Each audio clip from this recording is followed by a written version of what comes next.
প্রিয় সুধী, প্রিয় শ্রোতা দর্শক মন্ডলী, আপনারা যে যেখান থেকেই দেখছেন দৈনিক আড্ডাবাজি 17, সকলকে অনেক অনেক শুভেচ্ছা এবং ভালোবাসা। আজকে আমাদের আমার আয়োজনে, এই দৈনিক আড্ডাবাজির আয়োজনে আড্ডা দিতে এসেছেন একজন সম্মানিত অতিথি, গাজী আব্দুর রশিদ। তার সাথে অনেক অনেক আলাপ করব, তার কাছ থেকে অনেক কিছু আমরা জানবো। তো আর কালক্ষেপণ না করে আমাদের প্রত্যেক দিনকার আয়োজনের মতো আমরা তার ছোট্ট একটা পরিচিতি দেবার মাধ্যমে, আচ্ছা, তাকে আবার একটু নিয়ে নিই। তিনি ব্যাক স্টুডিওতে চলে গিয়েছিলেন। যাই হোক, শ্রোতা দর্শক যারা যুক্ত হয়েছেন বা হবেন, কিছু যান্ত্রিক গোলযোগ আপনারা ক্ষমা সুন্দর দৃষ্টিতে দেখবেন আশা করি। যন্ত্রের যন্ত্রণা বলে কথা। তারপরেও আমরা চেষ্টা করছি আড্ডা দেবার, কথা বলবার, আশা করছি আপনারা সাথেই থাকবেন। তো আমাদের প্রতিদিনকার যে আয়োজন, দৈনিক আড্ডাবাজির যে অতিথি থাকেন তার ছোট্ট একটা পরিচিতির মাধ্যমে আমরা আমাদের আয়োজনটা শুরু করি। আহ Gazi Abdur Rashid, broadcast journalist and presenter, radio Tehran Bangla অনুষ্ঠান, বিশ্ব কার্যক্রম, ইরান। তিনি ঢাকা বিশ্ববিদ্যালয় থেকে ভাষা বিজ্ঞানে স্নাতকোত্তর ডিগ্রি অর্জন করেছেন। সাতক্ষীরার শেষ প্রান্তে সুন্দরবন ও পশ্চিমবঙ্গের সীমান্ত এলাকায় তার জন্ম। তিনি মোটামুটি লেখালেখি করেন, সাহিত্য এবং সংস্কৃতির সাথে আছেন, এবং সাথে আছেন জার্নালিজমের সবসময়। তার একটি গল্প গ্রন্থ আছে। গল্প গ্রন্থটি হলো পান্থ হৃদয়। এছাড়া তিনি সাংস্কৃতিক বিভিন্ন ধরনের কার্যক্রমের সাথে যুক্ত থাকেন। সেগুলো আমরা তার কাছ থেকে আমরা ধীরে ধীরে জানবো এবং শুনবো এবং আলাপ করব। তো কেমন আছেন? এবং শ্রোতা দর্শকদের সাথে আপনার কুশল বিনিময় করুন আজকের এই আড্ডাবাজি। ধন্যবাদ আহ, সুপ্রিয় তানজির সৌরভ ভাই আপনাকে, এবং যারা আজকের এই আড্ডাবাজিতে পৃথিবীর বিভিন্ন জায়গা থেকে আমাদের সাথে যুক্ত হয়েছেন, আছেন বা পরে আসবেন, সবাইকে স্বাগত জানাচ্ছি। তবে পরিচিত হবার আগে আমি সবার আগে একটু দুঃখ প্রকাশ করে নিচ্ছি। আপনি যে কথা বলেছেন আপনার উপস্থাপনার শুরুতেই, যান্ত্রিক ত্রুটির বিষয়গুলো রয়েছে, সেগুলো থেকে আপনারা ক্ষমা সুন্দর দৃষ্টিতে দেখবেন। পাশাপাশি দুঃখ প্রকাশ করছি যে কারণে, সেটি হচ্ছে আমি শুরুতেই শোক এবং সমবেদনা জানাচ্ছি মাইলস্টোন স্কুলের যে শিক্ষার্থীরা, যারা চিরবিদায় নিয়েছেন এবং যারা এখন দগ্ধ অবস্থায় হাসপাতালের বেডে কাতরাচ্ছেন, তাদের জন্যে দুঃখটা অনেক বেশি, মনটা অনেক বেশি ভারাক্রান্ত। আমরা আড্ডাবাজিতে এসে আড্ডার জায়গায় যাবার আগে তাদের জন্য প্রার্থনা করছি, তাদের আত্মার শান্তি কামনা করছি, এবং তাদের পরিবারের ধৈর্য দেওয়ার শক্তি যেন মহাপ্রভু দেন, স্রষ্টা দেন, সেটা প্রার্থনা করছি। এবং যারা অসুস্থ আছেন তাদের জন্য দোয়া করছি, আল্লাহ যেন শোক এবং সমবেদনা। তবে আমরা ধন্যবাদ। প্রশ্নে যেতে পারেন, হয়তো আপনি আমাকে শুনতে পাচ্ছেন কিনা আমি জি, জানি না। জি, জি, জি, না, তো আমি আমি আমরা আমি শুনতে পাচ্ছি। আড্ডাবাজিতে আপনি বেশ কিছু বিষয় নিয়ে কথা বলবেন বলে জানিয়েছিলেন। জি, জি, জি, জি, একটু আমরা জানতে চাই, শুনতে চাই। তো যাই হোক, প্রথমেই যে বিষয়টা আমাদের আয়োজনে থাকে, বা যিনি অতিথি হিসেবে থাকেন তার শুরুর গল্পটা আমরা একটু শুনি। সেটা হচ্ছে যে শিল্প সাহিত্য নিয়ে কাজ করছেন, জার্নালিজম নিয়ে, মানে শিল্প সাহিত্যটাই প্রথমে শুনি। শিল্প সাহিত্যের প্রতি আগ্রহটা বা পথ চলাটা কখন কিভাবে শুরু হলো, এই গল্পটা আমরা একটু শুনতে চাই। আহ, এই গল্পটা আসলে আমার জীবন যখন শুরু হলো, শিল্প সাহিত্য তখন থেকেই শুরু হলো। অর্থাৎ আমার বাহ! জীবন বলতে, আমার যখন কল্পনা শক্তি, আমার যখন চিন্তার বা ভাবনার জায়গায় আমি দেখতে পেলাম পৃথিবী, আমি দেখতে পেলাম মানুষ, প্রকৃতি, সবকিছু যখন আমার ভাবনায় উঠতে থাকলো, তখন থেকেই মূলত আমার ভেতরে এই শিল্প চেতনা এবং সাহিত্য চেতনার জায়গাটা উজ্জীবিত হলো। সে খুব ছোটবেলাকার কথা। আর সে কথা বলতে গেলে আমাকে একটু ভেসে বেড়াতে হবে। ভেসে বেড়াতে হবে এই জন্যে, যে আমি একটু চিরচঞ্চল চঞ্চল টাইপের মানুষ। দুঃখিত। হুম, আমি হ্যাঁ, হেথা নয় অন্য কোথাও অন্য কোনখানে, ঠিক এরকম একটা তো না কোনো কিছু। তাই আমি এখানে ওখানে প্রকৃতির মধ্যে ঘুরে বেড়াতাম। এই ঘুরে বেড়াতে বেড়াতে আমি আমার গাঁয়ের বাড়ি থেকে বেরিয়ে যাই। এক কথায় যখন আমি ক্লাস এইটে পড়ি সে সময় আমার গ্রাম থেকে আমি চলে আসি দূরে যশোরের একটা জায়গায়। সেখানে আমার বড় ভাই একটা জুট মিলে চাকরি করতেন। আমি চলে এলাম, বললাম আমি তোমার এখানে চলে এসেছি, এখানে পড়বো, ভর্তি করিয়ে দাও।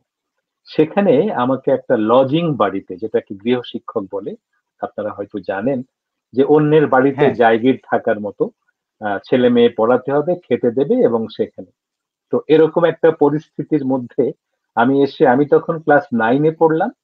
তো আমি যে বাড়িতে আমার জন্য ঠিক করে দিল একটা গ্রামে, গাজীপুর নামে একটা গ্রামে, সেই গ্রামে সেই ভদ্রলোকের বাড়িতে 4টা 5টা ছেলে মেয়ে, ভাগ্নে ভাগ্নি, ভাইপো ভাইঝি এরকম দিয়ে, তারা আমার সমক্লাসের দুজন ছিল, আর বাকিরা নিচে নিচে নিচে এভাবে তাদেরকে আমাকে পড়াতে হতো, আর আমি সেখানে থাকতাম। তখন থেকেই আমি একদিন সকালে আমি বাইরের একটা বেশ জঙ্গলের মধ্যে একটা ঘরে আমাকে থাকতে দেওয়া হতো। সেখানে আমি সকালে হুম, আমাকে ওই জাউ ভাত খেতে দিতেন। জাউ ভাত বলতে পানি, একদম পানি পানি একটা ভাত, পান্তার মতো, সেটা পেঁয়াজ দিয়ে আর একটু বোধহয় কিছু মিষ্টি ছিল, এটা দিয়ে খেতে দিল। তা আমি যখন খাচ্ছিলাম তখন দেখি উঠোনে অনেকগুলো চড়ুই পাখি ঘুরছে। তখনই আমি বললাম, সকালবেলা উঠে দেখি চড়ুই পাখির মেলা, ঘুরছে কেউ, ফিরছে কেউ, খেলছে নানান খেলা। এই শুরু হলো বাহ! আমার কাব্য এই চর্চার শুরু হলো প্রথম পথ দিন। চলা। হ্যাঁ, হ্যাঁ, হ্যাঁ।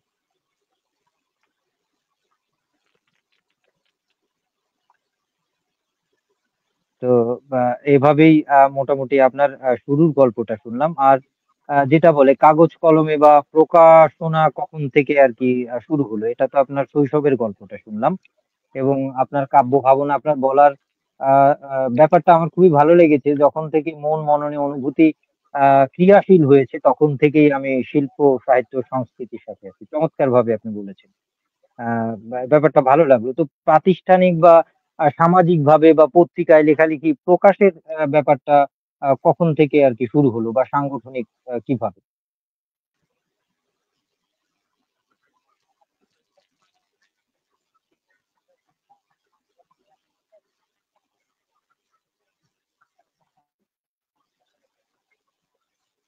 তো অবশ্য সেই জন্য আমাকে খুব বেশি দেরি করতে হয়নি, কারণ আমি ওখানে জুট মিল এলাকার একটা স্কুলে আমাকে ভর্তি করিয়ে দিয়েছিল আমার বড় ভাই। তো প্রায় 3-4 কিলোমিটার পায়ে হেঁটে আমাকে ওই স্কুলে আসতে হতো। তো স্কুলে একজন সহকারী প্রধান শিক্ষক ছিলেন, নাম জনাব আবুল হোসেন, হয়তো উনি বেঁচে নেই এখন। উনি খুবই আদর্শিক একজন মানুষ ছিলেন।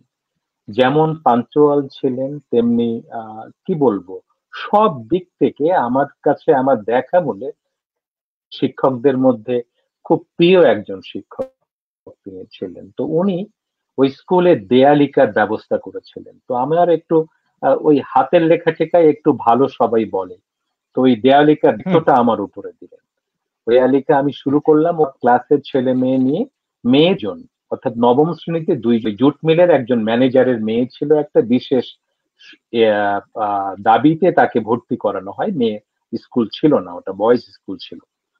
তো এই তাদেরকে নিয়েই যখন শুরু হলো, ওই দেয়ালে প্রায় 40 জনের 40টা কবিতা এবং ছোট গল্প দিয়ে দেয়ালিকাটা করলাম। সেই হলো আনুষ্ঠানিক শুরু।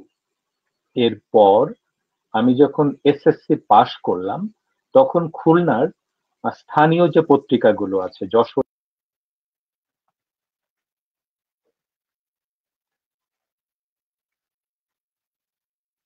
আ দুঃখিত শ্রোতা দর্শক মণ্ডলী, সম্ভবত তিনি একটু যান্ত্রিক গোলযোগ বা নেট বিভ্রাটে ফেঁসে গিয়েছেন। দেখছি আমাদের সাথে আছেন মাসুদ মুস্তাফিজ, আ একজন কবি শুনছি। অনেক ধন্যবাদ, কৃতজ্ঞতা। সাথেই থাকুন। আর শ্রোতা দর্শক মন্ডলী, দৈনিক আড্ডাবাজির এই যে আয়োজনে আমরা অতিথির কথা শুনি। তো শুনতে গিয়ে আমাদের মাঝে মাঝে কিছু বিভ্রাটে ফেঁসে যেতে হয়। আমরা বোধহয় আবার পেয়ে গেছি অতিথিকে। হ্যাঁ, বলুন। আমি কথা চালিয়ে নিচ্ছিলাম। হ্যাঁ, বলুন যেখান আমরা থেকে আবার বলছিলেন। ফিরে এলাম, হ্যাঁ। তো আমরা ওই খুলনা এবং যশোরের আঞ্চলিক কিছু পত্রিকা ছিল, সেই পত্রিকাগুলোতে হুম, তখনই আমি লেখা, কবিতা বিশেষ করে লেখা পাঠানো শুরু করলাম এবং তারা প্রকাশও করলো, ছাপলো। যদিও সেগুলো আমার সংগ্রহে নেই, কারণ আমি একটু ছন্নছাড়া, তো কোনো কিছুই গুছিয়ে কখনো হুম, রাখিনি। হুম। তো এরপর হ্যাঁ, হ্যাঁ। ধীরে ধীরে আমার এই পথ চলা শুরু হলো এবং আমার ধ্যানে, জ্ঞানে, চেতনায়, সবকিছুতে, আমার কাজের মধ্যে আমি একটু বলে নেই, যদি আমার অন্য কোনো কাজ না থাকতো, আমাকে দুবেলা দুমুঠো কেউ খেতে দিত, তাহলে বোধহয় আমি সাহিত্য ছাড়া আর কোনো কিছু করতাম না। আর কিছুই কিন্তু সেই করতাম না। সুযোগ তো নেই। না। হ্যাঁ, কালকে এই ব্যাপারটায় কথাও ছিল। একজন তরুণ কবি এসেছিলেন, সৌরভ বর্ধন। তো উনি বললেন যে, "আমি আসলে কাজের ফাঁকে কবিতাটা লিখি না। আমি কবিতার ফাঁকে অন্য কাজগুলো করি। কারণ জীবন জীবিকার তাড়নায় সংসারের ঘানি টানতে হয়। তার জন্য অর্থ উপার্জন করতে হয়।" তো তখন আমি একটা উদাহরণ দিয়েছিলাম যে, আসলে ব্যাপারটা হচ্ছে এরকম। আমি আ দাঁত ব্রাশ করার ফাঁকে কবিতা লিখি না। আমি কবিতার ফাঁকে দাঁত ব্রাশ করি। মানে ছোট করে একটা উদাহরণ দিয়েছিলাম। তো যাই হোক, মোটামুটি আপনার শুরুর গল্পটা আমরা শুনে নিলাম। খুব চমৎকার দৈনিক বললেন। আড্ডাবাজি ১৭ তে আপনারা যে যেখান থেকে যুক্ত হয়েছেন বা মাঝে মাঝে ঢুঁ মেরে যাচ্ছেন, পরবর্তীতে দেখবেন। অনেক অনেক শুভেচ্ছা এবং প্রীতি রইলো আপনাদের সকলের জন্য। আর রশিদ ভাইয়ের সাথে আমি একটু যুক্ত করতে চাই যে মাইলস্টোন এর যে ঘটনাটা তিনি দিয়ে শুরু করলেন। আসলে এটা খুবই দুঃখজনক একটা ব্যাপার। তারপরেও তো আমাদের জীবনে তো আসলে কিছুই থেমে থাকে না। আ আমরা অবশ্যই সেই বা যারা মৃত্যুবরণ করেছে তাদের জন্য আমাদের গভীর শোক, এবং তারা যেন না ফেরার দেশে খুব ভালো থাকেন, আ আনন্দে থাকেন। আর যারা অসুস্থ অবস্থায়, আহত অবস্থায় আছে তারা যেন আ দ্রুত সুস্থ হয় এবং ভালোর দিকে যায়। দুঃখিত। তো ভালো কিছুই আশা করছি। যাই হোক, আমি আর কথা না বাড়িয়ে আমরা চলে যাচ্ছি আজকের সম্মানিত অতিথির কাছে। আরো অনেক কিছু জানবার আছে। যে বিষয়টা জানতে চাই, আপনার একটা দীর্ঘ লম্বা এবং পড়াশোনার ব্যাপারটাও দেখেছি, জার্নালিজম নিয়ে কাজ করেন। তো জার্নালিজম নিয়ে একটু জানতে চাই যে জার্নালিজম নিয়ে আপনার পথ চলা কবে, কখন, কিভাবে আরকি প্রফেশনালি শুরু হলো? আর জার্নালিজম নিয়ে কাজ করে চলেছেন তো দীর্ঘদিনই। তো আপনার দৃষ্টিতে একজন আদর্শ জার্নালিস্টের কেমন হওয়া উচিত? বাংলাদেশ ও ইরানের জার্নালিজমের মধ্যে কি কি সুবিধা অসুবিধা আছে বলে আপনার মনে হয়? প্রশ্ন একটা নয়, ২ টো ৩ টে এজন্য করলাম যাতে আমি আপনাকে দীর্ঘক্ষণ শুনতে পারি। ব্যাপারটা। হুম। আহ সৌরভ ভাই, আপনাকে আবারও ধন্যবাদ এবং যারা আমাদের সঙ্গে আছেন বিশ্বের বিভিন্ন প্রান্ত থেকে সবাইকে আবারও স্বাগত এবং আবারও দুঃখ প্রকাশ করে নিচ্ছি, যদি কখনো আমরা বিযুক্ত হয়ে যাই তাহলে আপনারা ক্ষমা সুন্দর দৃষ্টিতে দেখবেন। তো হ্যাঁ, আপনি অনেকগুলো প্রশ্ন করেছেন যে সাংবাদিকতায় আসা। আসলে আমি আবারও ওই পুরনো কথায় ফিরে যাব, ছন্ন ছাড়া মানুষ, আমি সবকিছু হতে চাই। আমি কবি হতে চাই, আমি সাংবাদিক হতে চাই, আমি লেখক হতে চাই, অর্থাৎ সবকিছু হতে চাই। এরকম সবকিছু হতে চাইলে সবকিছু হওয়া যায় না। আমি ঢাকা বিশ্ববিদ্যালয়ে প্রথমে বাংলা সাহিত্যে, ভাষা ও সাহিত্যে অনার্সে ভর্তি হয়েছিলাম। ভর্তি হয়ে আমার খুব স্পষ্ট মনে আছে, আহ, আবুল কাশেম ফজলুল হক স্যার আমার স্যার ছিলেন সরাসরি। আহ আবুল কালাম মঞ্জুর মোর্শেদ স্যার, সবাই খুব শ্রদ্ধেয়, তারা আমার স্যার ছিলেন। অনেক গুরুজনদের সাথে, নরেন বিশ্বাস স্যার ছিলেন, অনেকের সাথে আমার ভালো সম্পর্ক ছিল এবং বেশ কিছুদিনের মধ্যে গভীর সম্পর্ক হয়ে যায়। কিন্তু আমার তো একটু লক্ষ্মী ছাড়া মানুষ, তাই মাত্র কয়েক মাসের মধ্যে অ্যাডজাস্টমেন্টের একটা সিস্টেম আসতো যে আপনি কি অন্য কোনো সাবজেক্টে যেতে চান। তো এই নম্বর টম্বর একটু ভালো ছিল, যে কোনো কারণে আমার তখন মনে হলো যে না, আমি আসলে তো গণযোগাযোগ ও সাংবাদিকতা বিভাগে ট্রান্সফার নিয়ে, অর্থাৎ অ্যাডজাস্টমেন্ট করে চলে যাই এবং সেখানেই আমার নতুন যাত্রা শুরু হয়। সেখানেও আমি ভালো করছিলাম, কিন্তু কেন জানি মন টিকলো না। বছরখানেকের মধ্যে আবার সেখান থেকে আমি শিফট করে আমি চলে যাই ল ডিপার্টমেন্টে, এবং লতেও আমি বছর 3 কাজ করি। নিয়ম ছিল লয়ে যে 2 বছর পর্যন্ত ব্রেকআপ থাকলে বা যদি কোনো কারণে ড্রপ আউট হয় তাহলে কন্টিনিউ করতে পারবে, 3 বছর হলে আর না। পরে আমাকে বের করে দেয়া হলো ল থেকে। তখন আচ্ছা। আমি জাস্ট তখন সে সময় প্রাইভেট পরীক্ষা দেওয়ার একটা পদ্ধতি ছিল, তো সরাসরি ঢাকা বিশ্ববিদ্যালয়ে একটা প্রাইভেট রেজিস্ট্রেশন করলাম। করে কথাগুলো খুব, আমি আমার সুখের কথা বলছি হুম, হুম, নাকি দুঃখের কথা হুম। বলছি সেটা আপনারা জানি না। বুঝে নিন। হ্যাঁ, হ্যাঁ। তারপরে আমি আচ্ছা। বোধহয় মাসখানেক সময় পেলাম রেজিস্ট্রেশনের পর। তো এই মাসখানেকের মধ্যে এই টুকটাক ঘুরে ঘুরে বেড়াই, আর পরীক্ষার একদিন আগে একটু পরীক্ষা দিলাম, যে পাশ করে গেলাম। হুম। গ্রাজুয়েট হয়ে গেলাম তখন, বিএ পাশ করে গেলাম। পাশ করার পর আবার ওই ঢাকা বিশ্ববিদ্যালয়ে ছুটলাম, এবং সেখানে গিয়ে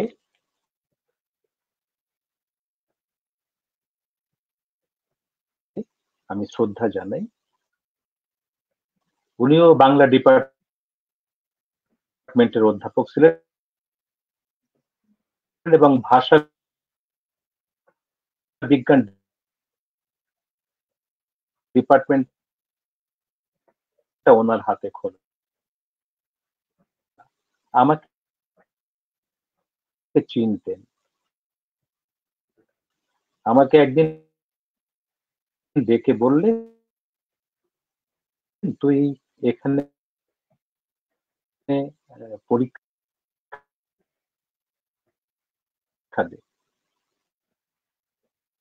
দেখ এখানে আহ, সুযোগ হয় কিনা তোর।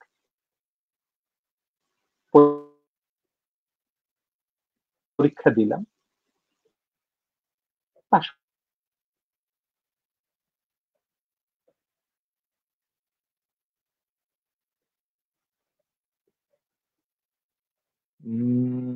শ্রোতা দর্শক, বোধহয় আমরা আবার অতিথির কথা একটু কম শুনতে পাচ্ছি। আর যান্ত্রিক কিছু গোলযোগ বা নেট বিভ্রাট, আমাদের আজকে সম্মানিত অতিথি গাজী আব্দুর রশিদ তিনি যুক্ত হয়েছেন ইরানের তেহরান থেকে। তো তিনি আমাকে বলেছিলেন যে আমি মাঝে মাঝে নেট কল করবে আমার, কারণ ইরানে নেটের খুব আপস অ্যান্ড ডাউন হয়। তো তখন বিপদে পড়ে যেতে হয়। তো আমরা বোধহয় আশা করছি অতিথিকে পেয়ে যাব, তিনি আবার যুক্ত হবেন। তার সাথে যুক্ত হতে গিয়ে আমাদের একটু বেগ পেতে হয়েছিল। তো আপনারা যারা যুক্ত আছেন আপনারা ব্যাপারটা ক্ষমা সুন্দর দৃষ্টিতে দেখবেন। আমি নিজেও বিদ্যুৎ নেই, তারপর ছোট্ট একটা আলো জ্বালিয়ে আহ কি বলে অনুষ্ঠানটা সঞ্চালনা করবার চেষ্টা করছি।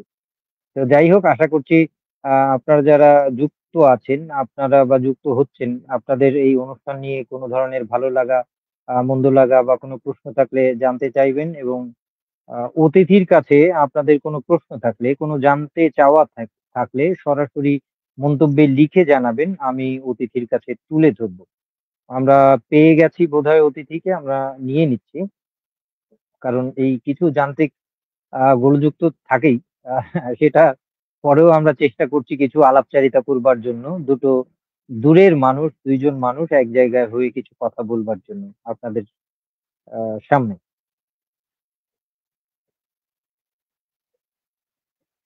তার বোধহয় একটু বাফারিং হচ্ছে, আমরা পেয়ে যাব তাকে আশা করছি। তো শিল্প সাহিত্য নিয়ে আপনাদের কোনো আলোচনা থাকলে, তিনি যেহেতু দীর্ঘদিন সাংবাদিকতা করছেন, সাংবাদিকতার ব্যাপারটা নিয়েও আপনাদের যদি কোনো ধরনের কোনো প্রশ্ন বা জানতে চাওয়া থাকে আজকের অতিথির কাছে, আপনারা অকপটে লিখতে পারেন। এবং আমাদের এই আয়োজনটা বা আমার এই আয়োজনটা দৈনিক আড্ডাবাজি, এই ব্যাপারটাই বা আপনাদের কেমন লাগে সেটাও জানাতে পারেন। আমরা আলাপচারিতা করতে পারি। আমার কাছে কোনো প্রশ্ন থাকলেও আপনি তুলে ধরতে পারেন মন্তব্যের মাধ্যমে। দেখছি অতিথি এখন বাফারিং হচ্ছে, আপনারাও স্ক্রিনে দেখতে পাচ্ছেন। এটা আসলে কি বলে, আমাদের প্রযুক্তি, আমাদের টেকনোলজি অনেক যতটা উন্নত হয়েছে, উন্নতির সাথে কিছু বিভ্রাটও রয়ে গেছে। বিদ্যুৎ বিভ্রাটের মতো এখন নেট বিভ্রাটও হয়। সে কারণে দেখা যাচ্ছে আমরা অনেককে পেয়েও পাই না, বা কাজটা যত সহজে করা উচিত ছিল ততটা সহজে করতে পারি না।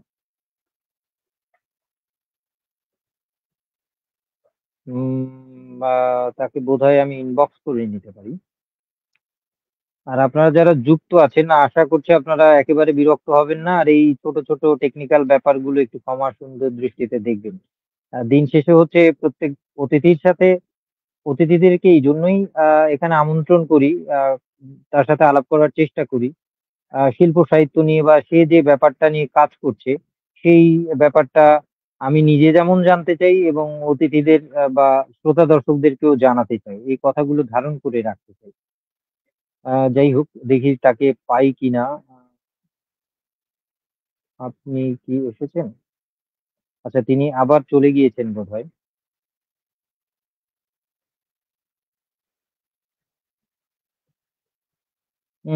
শ্রোতা দর্শক মন্ডলী, আপনাদের কোনো প্রশ্ন থাকলে প্রশ্ন করুন, আমরা আলাপ করি, আমরা কথা বলি।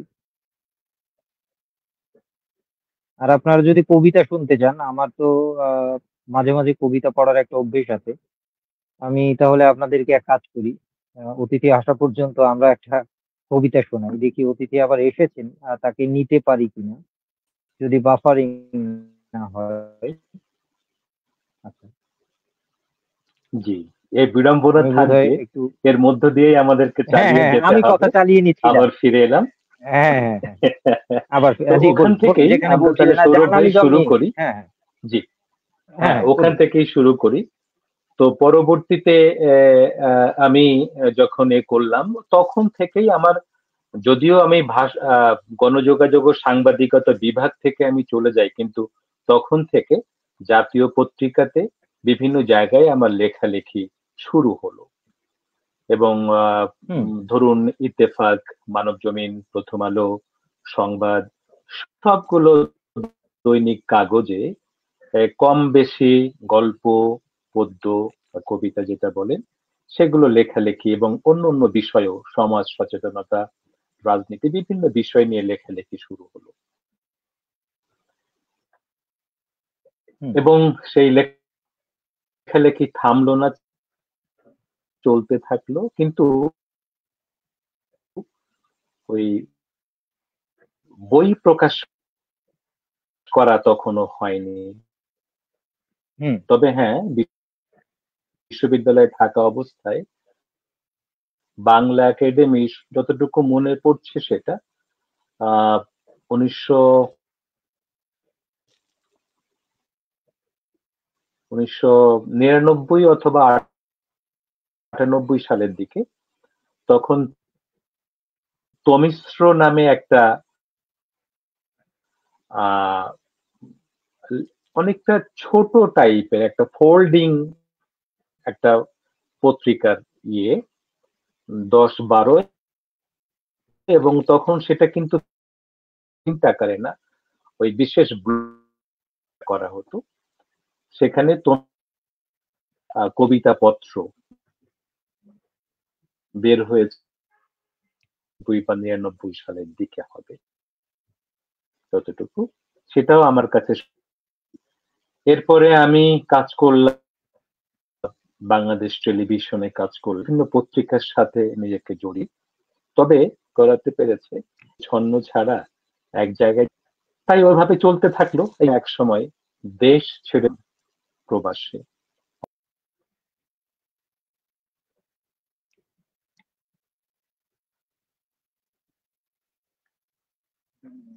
আচ্ছা, শ্রোতা দর্শক আবারও দুঃখিত, তিনি কথার ফাঁকে আবার বোধহয় নেট বিভ্রাটে ফেঁসে গিয়েছেন। দেখছি তিনি আবার বোধহয় আসার চেষ্টা করছেন। তো আপনারা এই যে বিষয়গুলো, তাকে একটু নিয়ে নিই আমরা। হুম। হ্যাঁ, তার দুটো উইংস ওপেন হয়েছে, এখন দেখি যে কোনটাতে তিনি কথা বলেন। হ্যাঁ, বলুন বলুন, আমরা শুনছিলাম। আমি ফিরে এসেছি, হ্যাঁ। তারপর এই পারস্যে চলে হুম এলাম। তার আগে অবশ্য আমার জীবনে একটা মেয়ে আসলো, যে মেয়ে আমার বউ, আমার সহধর্মিণী, আমার সবকিছুর প্রেরণাদায়ক তিনি। তার জন্যেই আজকের আমার এই আমি। অর্থাৎ এর আগ পর্যন্ত আমি যে ছন্ন ছাড়া ছিলাম, ভবঘুরে ছিলাম, সেই জায়গা হুম, হুম, থেকে হুম। আজকের এই আমার জন্য পুরো অবদানটা তার।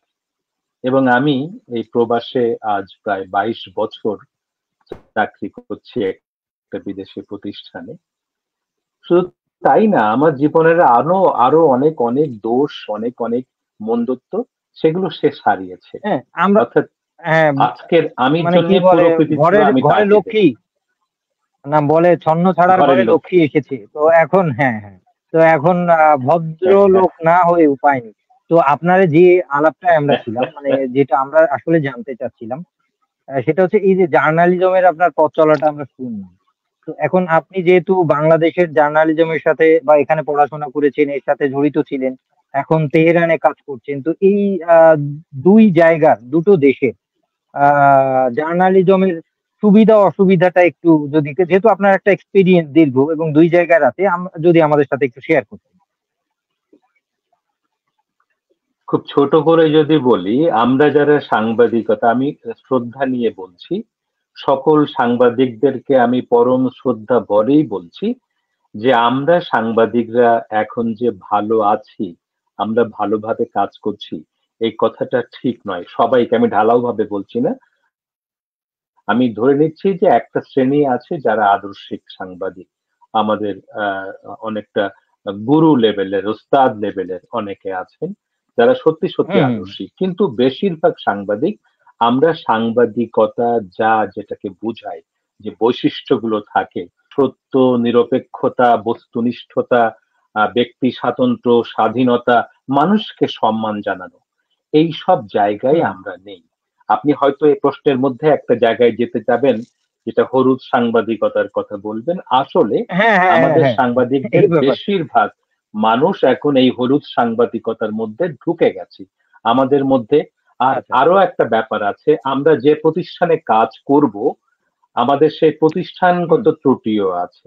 আমরা বাংলাদেশ বলি আর বিশ্বের যেখানেই বলি, ধরুন আমি বিবিসিতে কাজ করছি, আমি হুম। বিবিসির তাদের যে নীতিমালা আছে, সেই নীতিমালার বাইরে যে আমি কাজ করতে পারবো না। আমার স্বাধীন জায়গাটা কিন্তু ওখানে নেই। আমি ওদেরকে সার্ভ করব। আমি ধরুন ইরানে আছি, আমি তফাৎটার ক্ষেত্রে একটু বলবো, বাংলাদেশ বা বিশ্বের অন্য দেশের মিডিয়াগুলো কাজ করা আর ইরানে কাজ করার মধ্যে মৌলিক যে জায়গাটা, সেটা হচ্ছে আমার এখানে শতভাগ স্বাধীনতা না থাকলেও 80 ভাগ 90 ভাগ স্বাধীনতা আছে। এবং তাদের আচ্ছা। মৌলিক যে জায়গাটা, সেটা হচ্ছে আহ মানবিক দৃষ্টিকোণ থেকে, মানবিকতার যে রাষ্ট্রীয় ভাবে নেই, সেটা যে কোনো মানুষ হোক, মানবিক যে জায়গাটা আর সত্যের যে হুম, জায়গাটা, অর্থাৎ মিথ্যে সংবাদ পরিবেশন করা যাবে না, এটা একেবারে নিষেধ। আর যদি এরকম হুম। ঘটনা ঘটে, তাহলে তার জন্য খুব কড়া পানিশমেন্টের ব্যবস্থা এখানে।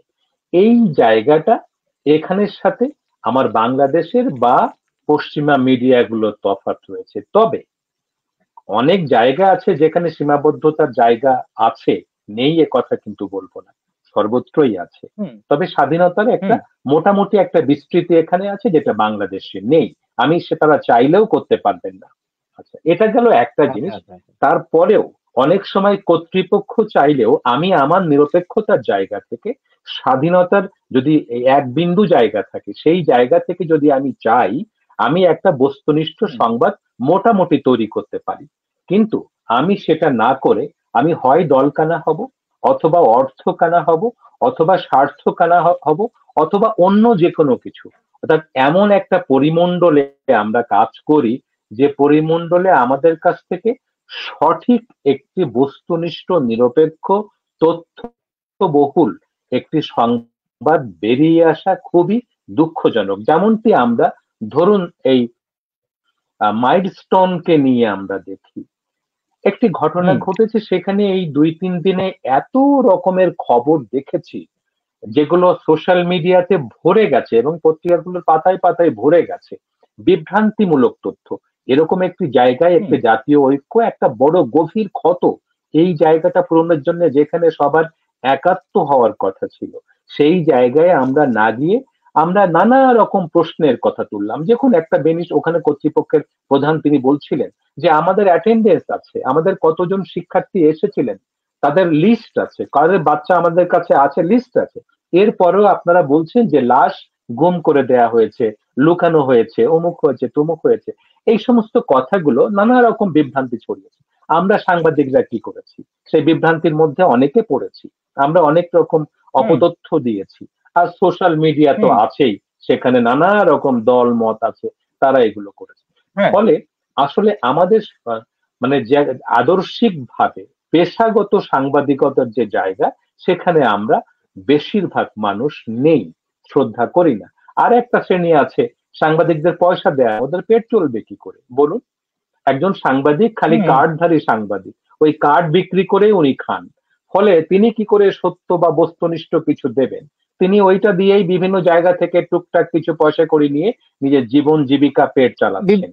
ফলে আসলে হুম, হুম, বাস্তবতা বড় রূঢ়। আমরা সেই জায়গা থেকে রুড়বো না, এর সঠিক এর এর জায়গায় সাথে একটু সাংবাদিকতার যে একটু আমি যুক্ত করতে চাই। আব্দুল রশিদ ভাই, একটু যুক্ত করতে চাই। সেটা হচ্ছে যে আমরা কিন্তু এটাও দেখি সমাজে অনেক জায়গায় যে ব্ল্যাকমেইলিং এর ব্যাপারটা, বিভিন্ন তথ্য দেখা যাচ্ছে, আমার অনেক তথ্য আপনার কাছে আছে যেটা ইলিগাল বা অসামাজিক বা অন্যায় বা বেআইনি।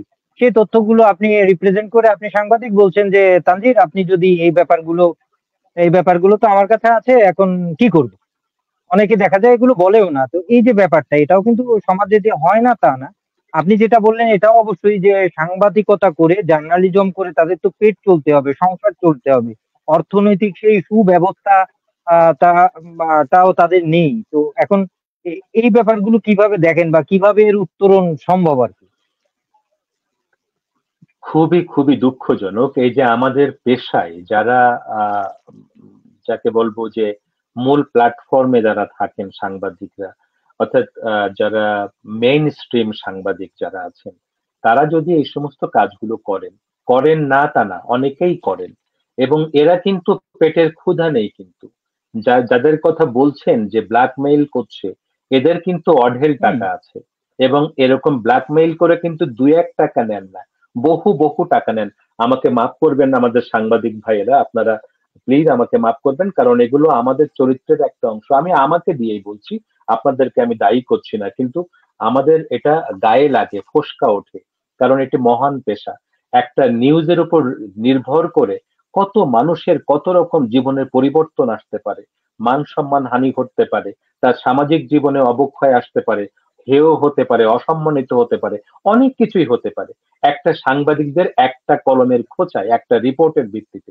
ফলে আমাদের অবশ্যই মানুষকে সম্মান দিতে হবে। মানুষকে ব্ল্যাকমেইল করে, মানুষকে হয়রানি করে, অসত্য তথ্য দিয়ে, মিথ্যা তথ্য দিয়ে, বস্তুনিষ্ঠতা নেই এরকম রিপোর্ট প্রচার করে মানুষকে হেয় করা, অসম্মান করা আমাদের সাংবাদিকদের নীতি আদর্শের মধ্যে পড়ে না। আমাদের যে মৌলিক যে আদর্শ, সেটা হচ্ছে অবশ্যই নিরপেক্ষ হতে হবে, বস্তুনিষ্ঠ সত্য সংবাদ প্রচার করতে হবে, স্বাধীনভাবে করতে হবে, কোনো প্রেসারে না, কোনো চাপ প্রয়োগের ভিত্তিতে না। কাউকে ঠকানো যাবে না, কারোর বিরুদ্ধে মিথ্যে কোনো সংবাদ প্রচার করা যাবে না। সেই জায়গাটা আমাদেরকে সঠিকভাবে মেনে চলার চেষ্টা করতে হবে, অভাব থাকলেও। আমি হয়তো টাকা পাচ্ছি না, আমার অভাব আছে, আমার পত্রিকা ঠিক মতো টাকা দিচ্ছে না, আমার টেলিভিশন টাকা দিচ্ছে না, তাই বলে কি আমি মিথ্যে সংবাদ প্রচার করব, একজনকে ব্ল্যাকমেইল করব? এটা কি করে হয়? এটা কোনোভাবেই গ্রহণযোগ্য নয়। এটাকে অবশ্যই আমি ঘৃণা করি ব্যক্তিগতভাবে, এবং আমরা যারা করি তারা এই জায়গা থেকে আমরা দূরে সরে আসব। এটা একটা মহান পেশা, সাংবাদিকতা, সেটাকে আমরা সম্মানের জায়গা থেকে দেখবো। বাহ! আপনি চমৎকার করে বললেন। আশা করছি যদি কোনো সাংবাদিক বা এই ধরনের কাজের সাথে জড়িত যারা, তাদের কাছে আপনার কথাগুলো পৌঁছয়, একজন হোক, সেই মানুষটা আশা করি সুপথে ফিরে আসবেন। এবং আমরা জানি সব সাংবাদিক তো এরকম না। কিন্তু ওই যে বলে না যে একটা জায়গায় ১০টা লোক আছে, তার ভিতরে ২ জন লোক দুষ্টুমি করেছে। তো এখন দোষ হয়েছে ওই পুরো গোটা দলের। এরকম একটা ব্যাপার তো থাকেই। তো আশা করছি আমরা আমাদের নীতি নৈতিকতা মেনে চলবো। আসলে জীবনে আমাদের তো প্রয়োজনের শেষ নেই, আমাদের চাহিদারও শেষ নেই। তো জীবনে, মানুষের জীবনের চাহিদা হচ্ছে এরকম। আমাদের গ্রাম্য প্রবাদ আছে, আপনি আরো ভালো জানবেন। সেটা হচ্ছে যে পেটের খিদে মেটে, চোখের খিদে মেটে না। তো আমরা তো আমাদের পেটের খিদে যদি মেটে আমরা ওই পর্যন্ত শান্ত থাকি। তো যাক, আমি কথা বলতে বলতে দীর্ঘ আধা ঘন্টা আপনার কথা আমার শুনতেই ইচ্ছা করছে। আপনি এত চমৎকার করে বলেন। যখন মানুষের বাচন ভঙ্গি এবং কথা বলাটা সুন্দর হয় তখন শুনতে ইচ্ছে করে। খুবই ভালো, আমার ভালো লাগছে। আশা করছি শ্রোতা দর্শক যারা যুক্ত হয়েছেন তাদের ভালো লাগছে। দেখছি আদর আলামিন লিখেছেন সুন্দর আয়োজন, তিনি আরো লিখেছেন শুভেচ্ছা শুভকামনা। জি, সাথেই থাকুন, ভালোবাসা নেবেন দৈনিক আড্ডাবাজির পক্ষ থেকে এবং সত্য এবং সুন্দরের সাথে থাকবেন। এই বলছি এখন যেটা একটা ছোট্ট একটা আবদার আছে, একটু আপনার কাছে কবিতা শুনতে চাই। আমাদেরকে কি কবিতা শোনানোর কোনো সুযোগ আছে কিনা? আহ, আপনাকে ধন্যবাদ জানাচ্ছি তানজির সৌরভ ভাই, এবং আবারও দর্শক শ্রোতাদের আপনাদেরকে কৃতজ্ঞতা জানাচ্ছি। ধন্যবাদ, এবং আমাদের সঙ্গে আছেন সেজন্য আবারও স্বাগত। হ্যাঁ, কবিতা আহ বলবো, কবিতা পড়বো।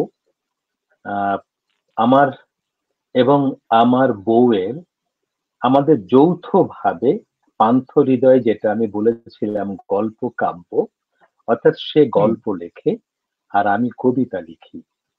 তো আমি দেখলাম আমার আচ্ছা বই বের হবে, তার বের হবে না সেটা হয় না। তো আমরা দুজন মিলে আচ্ছা। গল্প কাব্য মিলিয়ে একটি, এই যে বইটি দেখতে পাচ্ছেন পান্থ হৃদয়, এটি গল্প বাহ কাব্য। বাহ অর্থাৎ একটা অংশ বাহ। গল্প, একটা অংশ কাব্য। আমার মনে হয় যে বাংলাদেশে এরকম ঘটনা বোধহয় আগে ঘটেনি। আপনি বেশ সম্মানীয় ঋদ্ধ না কবি, না, আমি আপনি ব্যাপারটা অনেক আমি অনেকগুলো ব্যাপারটা দেখিনি, আমার প্রকাশনা জানা আপনার নেই। রয়েছে। হুম। আচ্ছা, তো সেই হিসেবে সেটা করা। ও ভালো লেখে, আমি যতটুকু আমি জানি ওকে, ও ভালো লেখে। হয়তো একদিন আপনার সাথে পরিচয় হয়ে যাবে কোনো একদিন। তো আমি ছোট ছোট এই পান্থ হৃদয় থেকে আমি কবিতা শুরু, কবিতা কি তা নিয়ে, এবং তার পাশাপাশি আমার ভাবনা কি তা নিয়ে একটা দুটো ছোট ছোট পড়বো আমি। প্রথমে যেটা জি। পড়ছি সেটা হচ্ছে কবিতার কুঁড়ে ঘর। কবিতার কুঁড়ে ঘরে নেই অশান্তির বিষ বাষ্প, জীবনের দর কষাকষির ছবি সেথায় জীবন্ত, প্রেমের অমিয় সুধারা খেলে অবিরত, শব্দ সুতোর গাঁথা মালা সাজায় বাসর, চাঁদের হাসি লুটোপুটি যায় সেই সে বাসর, দক্ষিণের জানালা দিয়ে ভেসে আসে প্রাণের সুর, অলিন্দ ধারের ঘাস ফুল ছড়ায় মিষ্টি গন্ধ, বেড়ার ফুটো দিয়ে এক ঝলক রোদ্দুর দেয় উঁকি, যেন এক প্রেমিকার গোলাপি ঠোঁটের চুমু খাওয়া। বাহ বাহ, দারুণ একটা প্রেমময় কবিতা আমরা শুনে ফেললাম। ধন্যবাদ। তো পরবর্তীতে কি শুনছি? আমরা পরবর্তীতে আহ, এটা একটু পড়ি, সেটাও ছোট থাকবে, এটাও ছোট থাকবে। তাঁদের হ্যাঁ হ্যাঁ হ্যাঁ, কথা। আমরা আমরা আমাদের আরো আলোচনা বাকি আছে তো, আরো কথা শুনবো আপনার। হ্যাঁ, হুম। হ্যাঁ, তাঁদের কথা বলি, মোদের অন্নদাতার কথা। তাদের দেখার কেউ নেই, থাকে না কোনো কালে। তাঁদের কথা বলি, যাদের শক্ত হাতের পেশিতে মোদের টাকার পাহাড় জমে, বুকের পাঁজর বেরোনো হাড্ডিসার শ্রমিকের কথা বলি, যাদের রক্ত নির্যাসের ঝরা ঘামে গোসল হয় দুপুর রোদে, খিদের কামড়ে কাতর সারা বেলা, জীবন মানে শুধু দুমুঠো ভাত, যাদের কাঙ্ক্ষিত গন্তব্য। তাদের কথা বলি, আমি তাদেরই একজন, যাদের পেটের আগুন নেভে না, জ্বলে না বাতি আন্ধার রাতে, যৌবন যাদের খুনে ধরা পঙ্গু, স্বপ্ন যাদের নর্দমার ঘোলা জল, বসন্ত যাদের কালো অভিশাপ। আমি রংহীন বেসুরো তাদেরই একজন, আমি তাদের কথা বলি। বাহ বাহ বাহ, মানুষের কথা চমৎকার লাগলো। ওই যে গরিবের কি হবে, গতদিন একটা কবিতা পোস্ট করেছিলাম চিন্তার গ্রানে, নবারুণ ভট্টাচার্য। তো সেই মানুষের কথা বলতে পারাটা একজন কবির জন্য, শিল্পীর জন্য অনেক অনেক বড় ব্যাপার। চমৎকার লাগলো, দুটো কবিতাই খুবই প্রাণবন্ত এবং ভালো লাগলো। আমরা বোধহয় আবারও আড্ডাবাজিতে ফিরবো, গাল গল্পে ফিরবো, আমাদের অতিথির মনোভাব শুনবো বিভিন্ন বিষয়ে। তার আগে আবার বলছি, শ্রোতা দর্শক মন্ডলী, আপনারা যে যেখান থেকে দেখছেন দৈনিক আড্ডাবাজি 17, সকলকে অনেক অনেক শুভেচ্ছা, প্রীতি এবং ভালোবাসা। সাথেই থাকুন আমাদের আজকের দৈনিক আড্ডাবাজিতে। অতিথি হিসেবে এসেছেন সম্মানিত সাংবাদিক, একজন সাহিত্যিক, গাজী আব্দুর রশিদ। তো আমরা তাকে শুনছি, আরো শুনবো। তো এ পর্যায়ে ছোট করে আমরা জার্নালিজমের ব্যাপারে মোটামুটি একটা আপনার ধারণা পেলাম। আশা করছি আমি সহ যারা শুনেছেন তারা উপকৃত হবেন এবং বিষয়গুলো ভেবে দেখবেন। আরো একটা ব্যাপার আছে, এই যে ল্যাঙ্গুয়েজ, ভাষার ব্যাপার। ঠিক আছে, এই ভাষার ব্যাপারে আমাদের ভাব বিনিময়ের প্রধান মাধ্যমই হচ্ছে ভাষা। এই ভাষার দক্ষতা বা ভাষার ব্যাপারটা কিভাবে কাজ করে, এবং এই ভাষাটা নিয়ে আমি একটু শুনতে আগ্রহী। আপনার মতামত, আমি কোনো স্পেসিফিকলি প্রশ্ন দিচ্ছি না, আপনার কাছে একটু শুনতে চাচ্ছি, তাহলে বেশি শুনতে পারবো এই জন্য। জি। আপনি খুব কঠিন একটা জায়গায় এবং এটাকে খুব সুনির্দিষ্ট বলা যায় যে খুব আহ, বড় ধরনের আলোচনার একটা জায়গা ভাষা। এবং ভাষা তো ছোট কোনো বিষয় না। আপনি যে কথাটা বললেন শুরুতেই, যে আমাদের যোগাযোগের অন্যতম মাধ্যম হচ্ছে ভাষা। আচ্ছা ভাবুন তো, এই ভাষাটা কোনো একবার একটা রসিকতা করে একটা কথা বলি। এই ভাষা নিয়ে একটা বাচ্চা ছেলে সেটা লিখেছিল, ওই যে ভেসে ভেসে আসে ভেলায়, সেটা হচ্ছে ভাষা। আসলে ভেসে ভেসে আসা কথাটা এখন আমার কাছে মনে হয়েছে, হ্যাঁ ভেসে ভেসে এসেছে, সেটাও খানিকটা ঠিক। কিন্তু ভাষাটা কখন হ্যাঁ। এসেছে, কে দিয়েছে, কিভাবে হলো? আমরা হুম। মনুষ্য যে জীব, আমরা যে শ্রেষ্ঠ জীব মানুষ, আমরা সকল প্রাণীরই কিন্তু ভাষা আছে। তবে হ্যাঁ, মানুষের হ্যাঁ। ভাষার সাথে অন্য প্রাণীকুলের ভাষার মধ্যে কিছুটা তফাৎ রয়েছে। যোগাযোগ মাধ্যমে যত স্বতঃস্ফূর্ত ভাবে মানুষের ভাষাটা, ধরুন পৃথিবীতে যতগুলো ভাষা বা ল্যাঙ্গুয়েজ ফ্যামিলি আছে, তার মধ্যে ইন্দো হুম। ইউরোপীয় ল্যাঙ্গুয়েজ ফ্যামিলিটা একটা বড় ল্যাঙ্গুয়েজ পরিবার। তো আমি সেখানে আসার আগে আমি যেটা বলবো, ভাষা মানুষ সৃষ্টির সাথে সাথে, আমরা যদি ইসলামে দেখি আদম হাওয়া, ওনারা বেহেশতে ছিলেন, বাবা আদম এবং হুম। মা, তখন কিভাবে কথা বলতেন আমরা জানি না। যখন পৃথিবীতে ওনারা একটা অমান্য আদেশ অমান্য করলেন স্রষ্টার, তখন পৃথিবীতে বের করে দেওয়া হলো, কান্নাকাটি করলেন, দুঃখ প্রকাশ করলেন। তখন থেকে যে কি ভাষায় তারা কথা বললেন, হাজার হাজার বহু ভাষার কথা হচ্ছে। এই ভাষাটা আসলে কিভাবে এলো? ভাষাটা কিন্তু স্রষ্টার দান। ভাষা আচ্ছা। আমরা পুরা অতীতকাল থেকে শুরু করে আজ পর্যন্ত বিভিন্ন ধর্মীয় গ্রন্থে বা ধর্মীয় চিন্তাবিদদের চেতনার মধ্যে আমরা দেখেছি। আপনার মনে থাকার কথা, হয়তো প্রাচীন মিশরীয়রা তারা কিন্তু বলতো হ্যাঁ। যে থট দেবতা, সেই থট দেবতা ভাষা দিয়েছিলেন মানুষকে। বেবিলনীয় যারা ছিলেন তারা কিন্তু বলতো নাবু দেবতা, তারা ভাষা দিয়েছে মানুষকে যোগাযোগের জন্য। হুম। আমরা হিন্দুদের কথা হুম। জানি, সেখানে ব্রহ্ম তাদের স্রষ্টা হলেও সরস্বতী তিনি ভাষা দিয়েছেন। আমরা যারা হুম। মুসলিম, তারা আমরা জানি যে আমরা বলি যে স্বয়ং খোদাই আমাদের ভাষা দিয়েছেন। তো যেভাবেই আসি না কেন, ভাষাটা সরাসরি খোদা প্রদত্ত, স্রষ্টা প্রদত্ত। আমাদের ভেতরে, আমাদের ব্রেনের মধ্যে কম্পিটেন্স বলে একটা জায়গা আছে, বিজ্ঞান বলে, ভাষা বিজ্ঞান হুম। বলে, সেখানে এই ভাষার হুম। জায়গাটা আছে। এবং আমরা পরিবেশ পরিস্থিতি বা বিভিন্ন ক্ষেত্রে আমরা যেগুলো সেখান থেকে গ্রহণ করি এবং যেগুলো ডেলিভারি দেই, সেটা হচ্ছে পারফরমেন্স। সেই হিসেবে এটা ভাষা। অর্থাৎ ভাষা নিয়ে এখনো বহু গবেষণার কাজ বাকি আছে। যেভাবেই আসুক, আমরা যদি মানুষের হুম। ভাষার কথা বলি, যেটা যোগাযোগের কথা বলা হচ্ছে, দুঃখিত, সেটা হুম। আমাদের আহ একেবারে খুব সুনির্দিষ্ট করে আমরা বলবো যে মানুষ্য যোগাযোগের মাধ্যম ভাষা। প্রতীক হিসেবে আমাদের বলতে হবে কণ্ঠধ্বনি বা বাগ ধ্বনি। অর্থাৎ আমরা কণ্ঠ নিঃসৃত যে ধ্বনিটা আসে সেটাকেই আমরা ভাষা বলবো। অন্য কোনো ধ্বনিকে কিন্তু আমরা ভাষা বলবো না।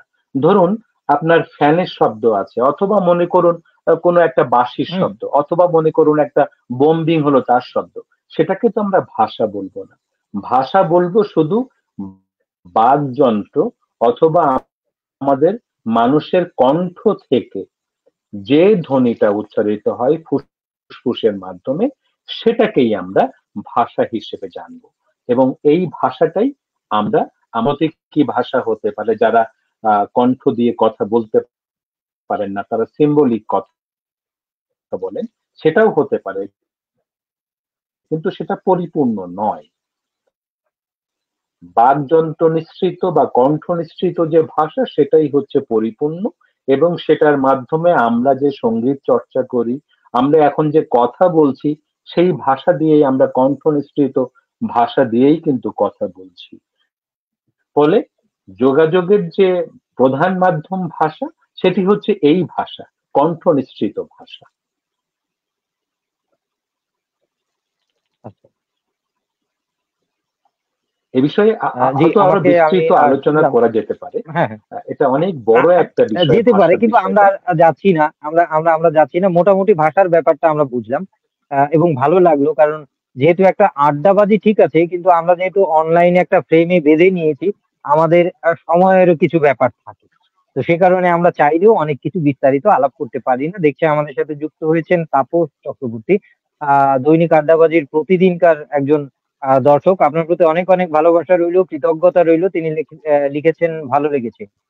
সাথেই থাকুন তাপস চক্রবর্তী। আরো আড্ডা হবে। আজকে আমাদের অতিথির কথা শুনে আমরা ঋদ্ধ হব, আনন্দিত হব। এখন একটু যেতে চাই আবার শিল্প সাহিত্যে।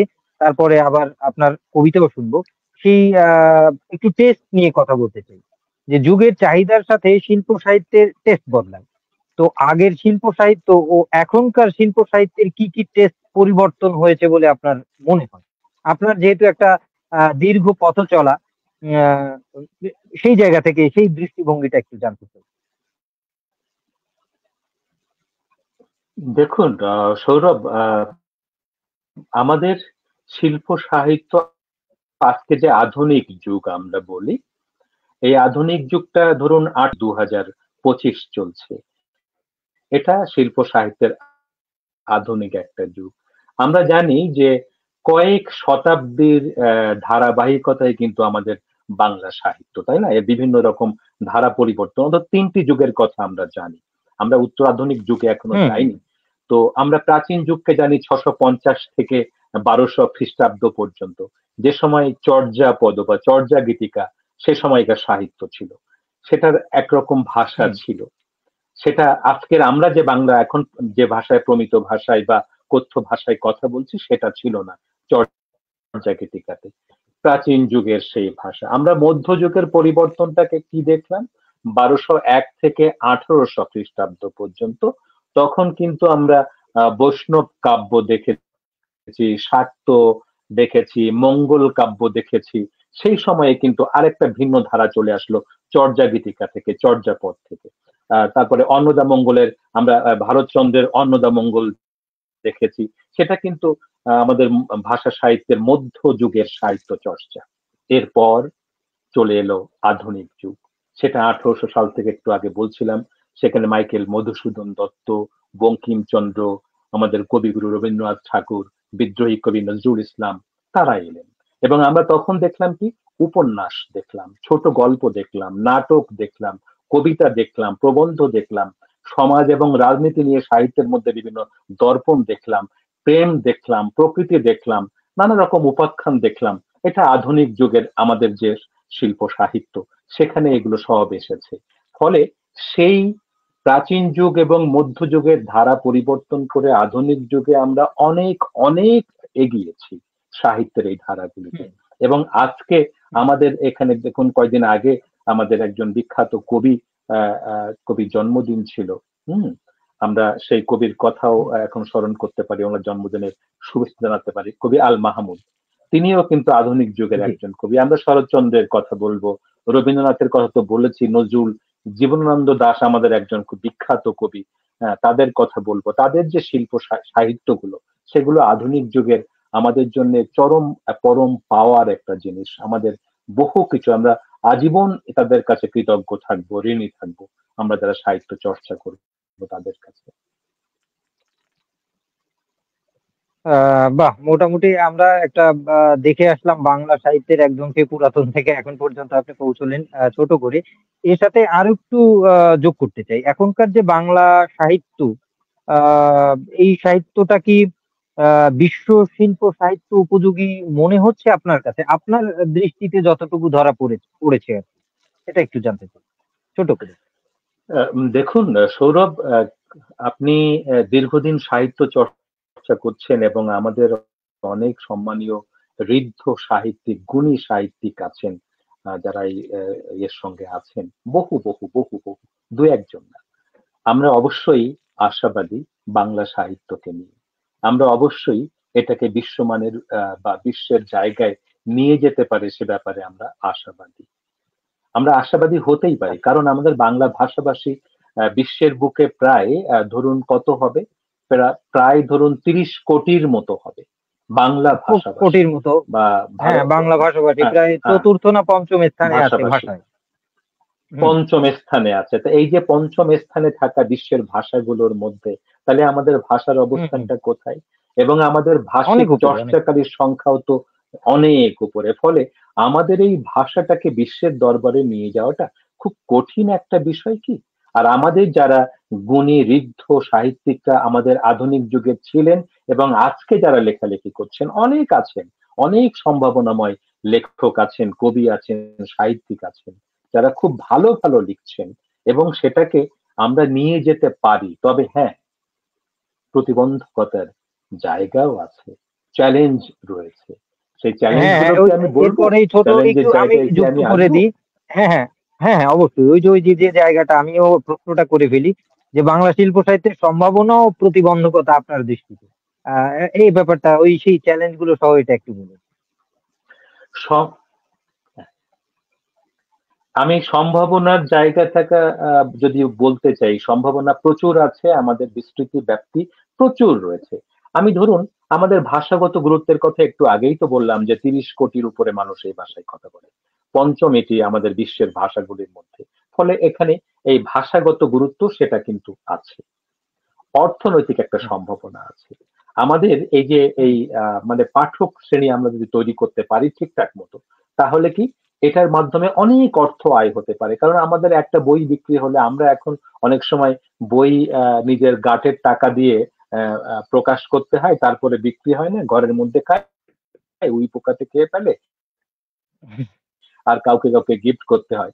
এরকম যদি গিফট না করতে হয়, হয়। অর্থাৎ প্রত্যেক আমরা নতুন লেখকের সেগুলো তাহলে কি হবে, সেগুলো পাঠক শ্রেণীর মধ্যে পড়বে এবং পড়লে অর্থনৈতিক একটা আয়ও কিন্তু হবে। এবং গবেষণা আর অনুবাদ এই জায়গাটা কিন্তু খুব ইম্পর্টেন্ট একটি জায়গা। আমরা হ্যাঁ, গবেষণায় হ্যাঁ, কিন্তু হ্যাঁ, হ্যাঁ। পিছিয়ে আছি, অনুবাদের জায়গায়ও আমরা কিন্তু পিছিয়ে আছি। এ দুটো হ্যাঁ, আমরা জায়গায় কিন্তু চাইলেই যারা সাহিত্যের বাংলা বাংলা ভাষা ছাড়া অন্য ভাষায় মানে তেমন এক্সপার্ট নয়, চাইলেই কিন্তু আমরা একটা তামিল বই পড়তে পারি না। আমরা একটা ইরানি বই পড়তে পারি না। না, আমরা একটা ফ্রান্সের বই পড়তে পারি না ভাষাটা। আমরা না হয় ইংরেজিটা পারলাম। তো যেটা হয় একটা ভাষায় যখন একটা বই লেখা হয় সেটা অনুদিত না হলে তো একটা জাতিগত সংকট তো তৈরিই হয়। কারণ সবাই তো আর ফ্রেঞ্চ পারবে না। সবাই তো জার্মান পারবে না। সবাই তো আ আ ইরানি ফার্সি ল্যাঙ্গুয়েজ পারবে না। এই ব্যাপারটা আরকি। জি, বলুন।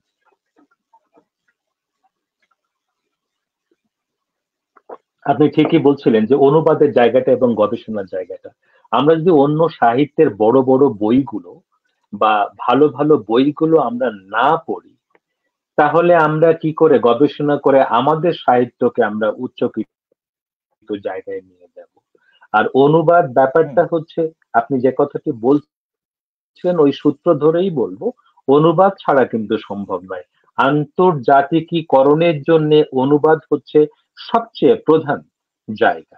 তো সেই জায়গায় আমরা ভীষণ ভীষণ ভাবে পিছিয়ে আছি। আমাদের আন্তর্জাতিক মানের অনুবাদ হচ্ছে না আমাদের সৃষ্টিকর্মগুলো, এবং সেগুলো বিদেশের কাছে যাচ্ছে না, পশ্চিমাদের কাছে যাচ্ছে না, বহির্বিশ্বের কাছে যাচ্ছে না, শুধু আমাদের ওই দেশের মধ্যেই সীমাবদ্ধ থাকছে। ফলে এই গবেষণা এবং অনুবাদ এই দুটি জায়গা আমাদের খুব বড় চ্যালেঞ্জের জায়গা।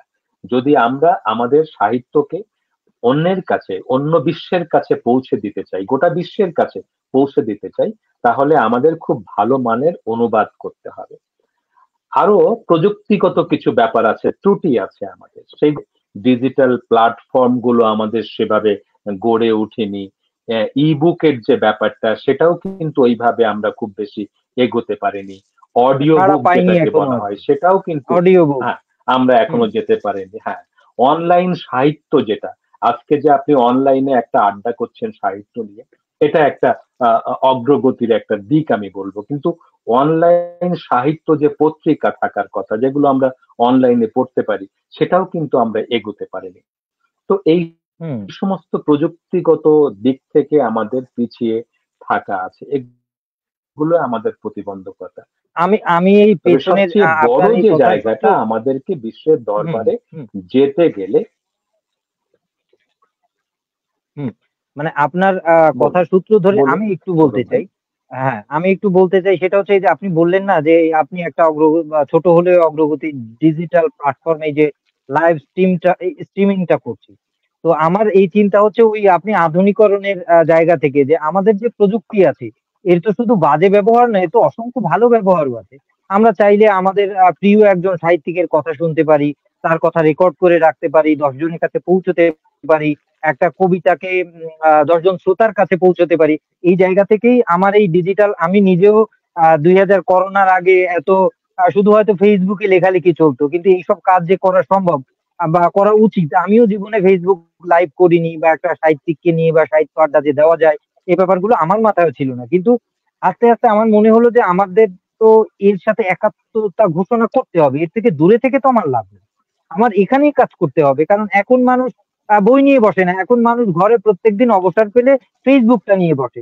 এখন যে মানুষটা মনে করেন রাত 10টায় বাসায় ফিরে বা 11টায় ফেসবুক নিয়ে বসেছে, এখন আপনার কথা তার সামনে গেল, সে মনে হলো না এই লোকটার কথা, একজন সাহিত্যিক, একজন জার্নালিস্ট, আমি তার কথা একটু শুনি।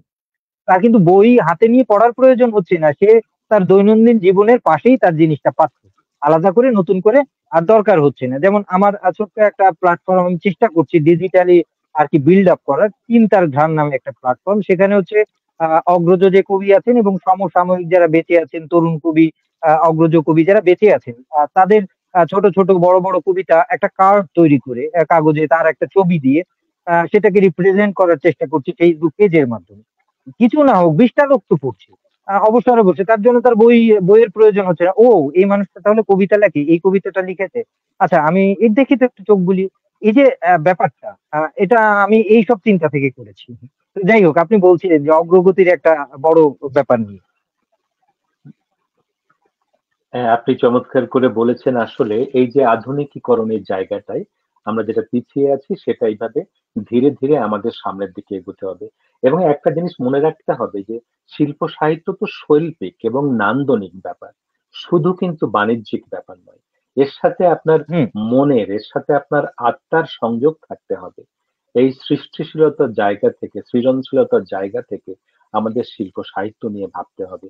পাঠক শ্রেণী তৈরি করতে হবে আমাদের। নতুন লেখকদের আমরা উৎসাহিত করতে পারছি না, পৃষ্ঠপোষকতা দিতে পারছি না।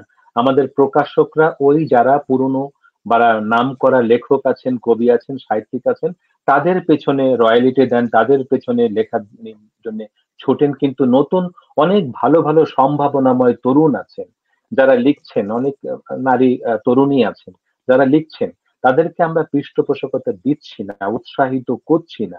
এটা অত্যন্ত খারাপ একটা জায়গা। তো সেই জায়গায় হুম। যদি আমরা আন্তরিক না হই, তাদের পেছনে তাদেরকে আমরা এগিয়ে না আনি, উৎসাহ না দেই, তাদের বই প্রকাশ না করি, এবং রাষ্ট্রীয়ভাবেও শুধু তাই না, এবং সাহিত্যিক যে সংগঠনগুলো আছে তাদের মাধ্যমে, রাষ্ট্রীয়ভাবে প্রকাশকদের মাধ্যমে, সব শ্রেণীর মাধ্যমেই এই তরুণ লেখকদেরকে কিন্তু উৎসাহিত করতে হবে। একটা বই তার গাটের পয়সা খরচ করে সে লেখে, নিজে লিখছে চিন্তা ভাবনা করে, রাতের পর রাত, দিনের পরে দিন চিন্তা করে করে, এবং তার সৃষ্টিটাকে সে প্রকাশ করতে পারছে না। সেটা কি হয়ে যাচ্ছে, আস্থা করে পড়ে থাকছে। সে ধর্ণা দিচ্ছে অমুক প্রকাশক তমুক প্রকাশক, তারা ওদের নেগলেক্ট করছে। এই যদি হতে থাকে, হুম। তাহলে আমরা কি করে এগোতে পারবো? ফলে সম্ভাবনা এই তৈরি, হ্যাঁ, সম্ভাবনা তরুণদেরকে কিভাবে উৎসাহিত তৈরি হবে। করতে হবে। হ্যাঁ, হ্যাঁ, না আপনার কথাটা ঠিক আছে। আর একটা ব্যাপার, অনেকের মনে এই কথা থেকে প্রশ্ন জাগতে পারে, কেন এত উৎসাহিত করতে হবে, শিল্প সাহিত্যের কি দরকার? কারণ এরকম শ্রেণীর মানুষও তো আমাদের সমাজে আমরা দেখি। শিল্প সাহিত্যের কাজ একটা মানুষের মন মনন তৈরি করা, মানুষকে অন্যায় থেকে বিরত রাখা, অসুন্দর কদাকার থেকে দূরে রাখা, অবিচার থেকে দূরে থাকা, সাদাকে সাদা বলা, কালোকে কালো বলার মতো সাহস এই শিল্প তৈরি করে। তো সেই জায়গাটা আমি আপনার হয়ে বলে দিলাম। আমরা একটু শ্রোতা দর্শকের কাছে যাই, দেখছি মুকুট মেহেদী একজন আবৃত্তি শিল্পী, তিনি লিখেছেন দেখছি মুকুট মেহেদী, আপনাকে অনেক ধন্যবাদ, ভালোবাসা। আর একজন আবৃত্তি শিল্পী দেখছি সেলিম রেজা সাগর, তিনি লিখেছেন চমৎকার আয়োজন, চমৎকার আলোচনা। ধন্যবাদ আপনাকেও, কৃতজ্ঞতা, সাথেই থাকুন। আমাদের আজকের দৈনিক আড্ডাবাজি 17-র আয়োজনে এসেছে সম্মানিত একজন অতিথি, তিনি একজন সাংবাদিক এবং সুসাহিত্যিক গাজী আব্দুর রশিদ। তার সাথে আমরা অনেকক্ষণ অনেক অনেক অনেক কথা বললাম। আমার মনে হচ্ছে আমি আরো আড্ডা দিই, কিন্তু আমরা প্রায় ঘন্টা ছুঁই ছুঁই। তো যেহেতু একদম শেষ পর্যায়ে চলে এসেছি, সময়ের একটু দিকে খেয়াল রাখতে হবে। তো আপনার শেষ বেলায় আর একটু কবিতা শোনার আবদার রাখছি। কবিতা শুনেই আমরা আমাদের আজকের আয়োজন শেষ করি। ঠিক আছে, আমি কবিতা পড়েই শেষ করব। আমি শেষ আরেকটা কবিতা আমার বই থেকেই পড়ি। উম, আহ, কি কবিতা পড়বো? একটা ভিন্ন ধরনের কবিতা। হুম। 3 দিন হলো মাকে খুঁজে পাচ্ছি না। আপনারা কি দেখেছেন আমার মাকে? আমি সোমা, আমার মা অমৃতা বেগম। ওই যে পুড়ে যাওয়া দালানে ওখানে কাজ করত। আপনারা কি দেখেছেন আমার মাকে? কেউ কোনো কথা বলছেন না কেন? আমার মা কি মইরা গেছে? আমার মায়ের মুখখানা একবার দেখতে পাবো না? আমি আমি একটুও কাঁদিনি, বিশ্বাস করুন। আমি একটুও কাঁদিনি। আপনারা আমার মাকে খুঁজা দিন। এই যে দেখুন আমার মার কার্ড, এই তার ছবি। আমার মাকে আপনারা খুঁজা দিন। এইখানে, এইখানে এই ঘরটার মধ্যে এতগুলান বস্তা পড়ে আছে, এর মধ্যে আমার মায়ের লাশের বস্তা কোনটি? কি করে পাবো আমার মায়ের লাশ? আমাকে আমাকে বইলা দেন আপনারা। পুড়ে অঙ্গার হওয়া 49টি প্রাণ ওই সব বস্তায় বন্দি। 42 জন এসেছেন লাশের পোড়া ছাই নিতে। ডিএনএ নেওয়া হয়েছে সোমা সহ সবার। যদি কোনো লাশের সাথে মিলে যায় ডিএনএ, সোমা হয়তো পাবে তখন তার মায়ের হাড় আর গোশত পোড়া ছাই। আমি রোজিনা, অমৃতা আমার বোন। 2 বোন ছিলাম ওই পোড়া ভবনে। আমার বোন নেই, গেটে তালা, আগুন জ্বলছে চারিদিকে দাউ দাউ করে। বোন আমার প্রাণপণে ছুটেও বেরোতে পারেনি। আমার বোনডারে পোড়াইয়া মেরেছে। এখন আমি এই এতিম শিশুটার কি জবাব দেব? এই এতিম শিশুটার কি জবাব দেব? বাহ বাহ, চমৎকার চমৎকার। একটা মানে মাকে ধন্যবাদ। খোঁজার করুণ যে চিত্রকল্প দৃশ্য আপনি দৃশ্যায়িত করেছেন, এবং আপনার কণ্ঠে সেটা অন্যরকম আবেদন তৈরি করেছে। আমার মনে হয়েছে শ্রোতা দর্শকরা আরো ভালো বলতে পারবেন। তাদের হাতেই ছেড়ে দিলাম। তো যাই হোক, আমি আর কথা বাড়াচ্ছি না। দৈনিক আড্ডাবাজি 17 যে যেখান থেকে দেখেছেন অনেক অনেক শুভেচ্ছা। আপনার কাছে চলে যাচ্ছি আজকের আয়োজনে শ্রোতা দর্শকদের সাথে বিদায়ী শুভেচ্ছা বিনিময় করবার জন্য। শ্রোতা দর্শক, আপনাদেরকে অনেক অনেক স্বাগত। কষ্ট করে আপনারা যারা দীর্ঘক্ষণ এই আড্ডাবাজিতে আমাদের বিশিষ্ট কবি, লেখক এবং আজকের সঞ্চালক, অর্থাৎ এই অনুষ্ঠানের সঞ্চালক তানজির সৌরভ ভাই, তিনি চমৎকার করে সঞ্চালনা করেছেন। আমি মুগ্ধ হয়েছি। আর আপনারা কষ্ট করে দীর্ঘক্ষণ আমাদের সাথে থেকেছেন। আপনাদের সবার জন্য শুভ কামনা জানাচ্ছি, সুস্বাস্থ্য কামনা করছি। সবাই ভালো থাকুন, সুন্দর থাকুন এবং সবটুকু শুভ কামনা। অনেক অনেক ধন্যবাদ ও কৃতজ্ঞতা। আপনার অনেক অনেক ব্যস্ততার ভিতরে যে মূল্যবান সময় বের করে আমার সাথে আড্ডা দিচ্ছেন, এটা আমি মনে করি আমার জন্য একটা অনেক প্রাপ্তি, পরম প্রাপ্তি। আর শ্রোতা দর্শক যারা দেখেছেন বা দেখেন প্রতিদিনই, আমি কম বেশি দৈনিক আড্ডাবাজিটা চালিয়ে যাচ্ছি এবং যাওয়ার ইচ্ছে আছে।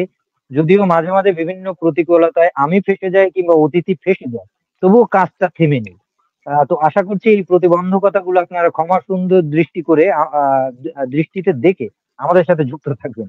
তো যাই হোক, আমি আর কথা বাড়াচ্ছি না। আগামী কোনো নতুন আয়োজনে, নতুন আড্ডাবাজিতে, নতুন কোনো অতিথি নিয়ে আপনাদের সাথে দেখা হবে। সেই পর্যন্ত যে যেখানে যে অবস্থায় আছেন ভালো থাকবেন, সুস্থ থাকবেন, সুন্দর এবং সত্যের সাথে থাকবেন। এই বলে বিদায় নিচ্ছি।